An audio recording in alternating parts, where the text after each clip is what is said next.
Thank you for sending your essays across to me. They're a real pleasure to read, and clearly you'd really taken on board so many different ideas from Wednesday. Obviously you've had your essays back and I've either written comments on the essay itself or on the email to you. So I'm going to advise you to make sure you've got that essay in front of you and to spend some time just reminding yourself of what you have written and any comments that I've made. So pause the video to give yourself time to do this, and when you're ready, restart the video again and we'll talk through some key things to do with your essay, and I'm going to get you to do a little bit of thinking and work on that essay so we can really maximise the advice you're being given, and then we can kind of enter year 13 going forward and building upon the brilliant work you've already done. So typically section B questions look like this, where you're given some kind of view or a quotation and you're asked to decide whether how far you agree with it, or you've got, despite the flaws, here's this. So again, you've got kind of two sides to the argument. The question that we worked on, however, was slightly different. And this is the first time that AQA had done an explore the significance for an Othello section B question. They'd always used it in section A, they'd always used it in section C on the social political paper, but they'd never used it in section B on Othello. And I think that when our students sat this exam, this was a bit of a curveball. It panicked them slightly. They weren't quite sure what to do. So I'm really glad that you picked this as the question for us to talk about, because it's a really important one to discuss. As you know, that word significance means what ideas are signified or conveyed or explored by a writer in a text. And so your debate here isn't a yes or a no or to what extent, but it's identifying ideally 3 key ideas that Shakespeare is addressing or exploring through showing the military world. And that's where the debate comes in. He's showing one thing, but also this, and also this. And, you know, in your work, you certainly were showing that in your writing. And as I say, three significance is kind of the golden number to aim towards in an exam question. So we spent Wednesday essentially kind of planning. We splurged all of our ideas, and then we thought about how we could pull it together into a coherent way and what the best order of our paragraphs would be. It was great to see people actually showing me their mini plans before they'd started writing as well. Here's just one example from the class. But I just wanted to stress that, obviously, in the exam, you must show your planning on your exam paper. The examiner will feel so much more confident about the answer that they're going to mark if they see the plan in front of them. As a marker myself, when I didn't see a plan, I thought, this isn't going to be very good, and inevitably it wasn't. So it's a way of almost kind of making your examiner approach your question, your answer, in a far more positive mindset, which can be only a benefit for you. So don't forget to always show mini plans on future essays. So now we're going to look at the 5 AOs that you're marked on and look at how your essay, in light of kind of where you've met these, and how we can keep improving your writing going forward. Firstly, AO1 is about the quality of the written communication, and this takes many forms. One of them is that introduction, getting started. And you've been doing an awful lot of work on writing really fabulous introductions for your NEA, and certainly I don't want you to lose sight of that. What is the issue? What are the key words? What is it that you are being asked to grapple with?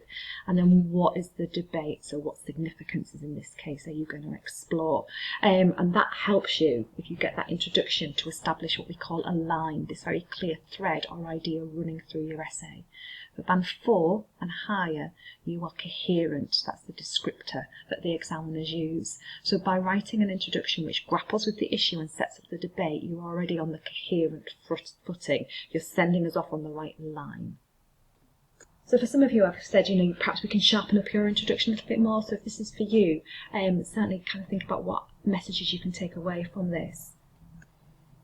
And here are 3 examples of introductions which do essentially follow this kind of issue and debate. I'll talk about the first 2 to begin with. The last one does something slightly different, but the first 2 follow the similar pattern. So pause the video, take some time to read them through, and when you're ready, restart. So here we have in the opening 2 sentences of both example number 1 here and number 2 here, we have the addressing of the keywords in the question. So we've got the military world in there straight away. And then what both of these writers do is then in their next sentence, or next sentences here, establish the significances. So here's one significance, here's another significance, here's my 3rd significance. So we're really setting up this essay. Here, we've got our significance here, and we've also got a significance here. This one sets up 2. But again, going back to that kind of coherent line, we know what this is. This bottom example again, it doesn't quite fit that model, but is a really successful introduction, particularly for an exam response when you haven't got much time. So you want to maximise where you're going to get the marks. It's a single sentence, but goodness, I know the answer to the question and what this writer really thinks. So we've got the military well-being in there, and we've got kind of essentially what they think is the key significance here. Obviously the essay explores more, but they have established this, and they've talked about Shakespeare and what he's criticising. So 3 really successful introductions which sort of set up on a clear view. You'll notice on this top one I've just highlighted here, and I should have highlighted this as well. I wanted just to stress to you, and I know I've gone on about this in your NEA, but the importance of demarking the title really properly. This writer does it here brilliantly. But because Othello is both the name of the play and the name of the character, I want to know that this is the play Othello, as is this, and this is the character Othello. So by just inserting those little speech marks around here and here, the difference is very clear. It's a small point, but you are now academic writers, so we want to get the academic writing correct. For that coherent thread through your writing, your topic sentences are also absolutely vital. Here are 3 really brilliant, very clear examples of topic sentences that absolutely work. They answer the question, but they also guide me as a reader through the argument. So first I'm going to talk about this, and then I'm going to build it up by talking about another example, and finally I'm going to talk about this. Those little discourse markers, really simple to use, but very clearly almost hold my hand through the essay, and every other part of the sentence, how the sentence ends, is my 3 different significances. So really, really clear. So how clear are your topic sentences? This is something that I got taught how to do at degree level, and it really, really helped me sharpen the focus of my writing and make my writing better. So every time I did an essay, I would then put my essay question at the top of a new document or a new piece of paper, and then would write out my topic sentences for each of my main body paragraphs. And from that I could see whether I was 1, being clear, 2, I was building up my argument, and 3, I was absolutely focused on task all of the time.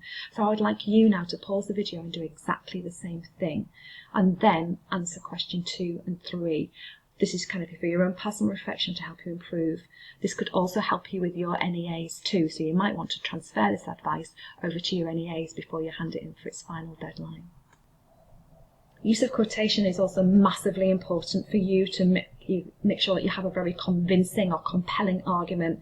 So now grab your essay, grab a highlighter, pick a colour, make it an AO1 colour, highlight all of the quotations you've used, and you'll see whether you think you've got enough or not.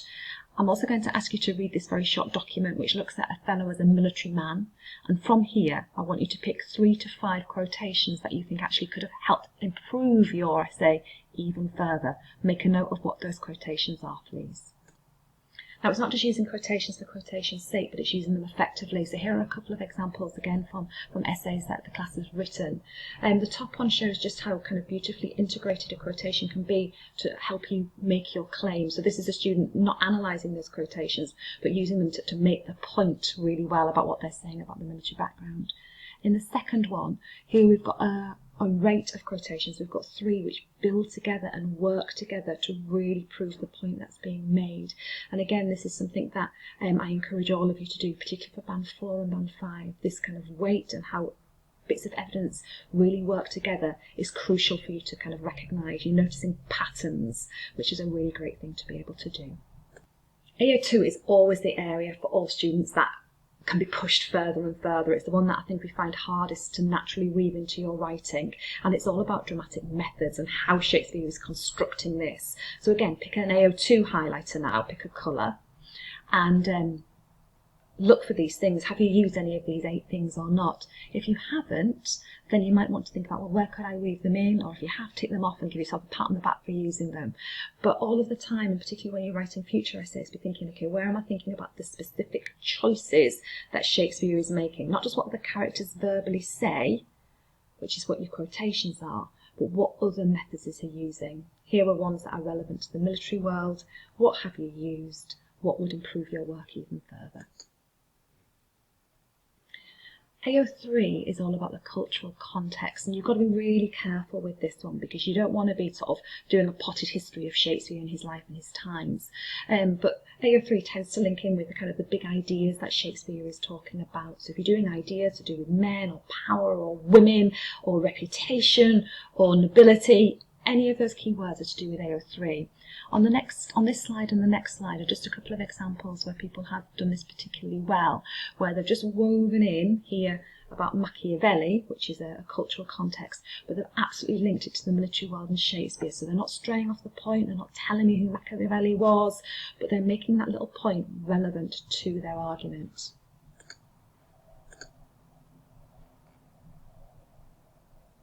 And in this example, this is about the great chain of being. Again, they don't go on and on and on about what that is, but they link it directly immediately to Othello. So there's a nod to the context and then the relevance to the play. Really well handled moment there. Right, AO4 is all about the genre tragedy. So this is your biggie. This is where we've got to make sure that we are really focused on task. However, we're not just using these words randomly, we're using them with a purpose.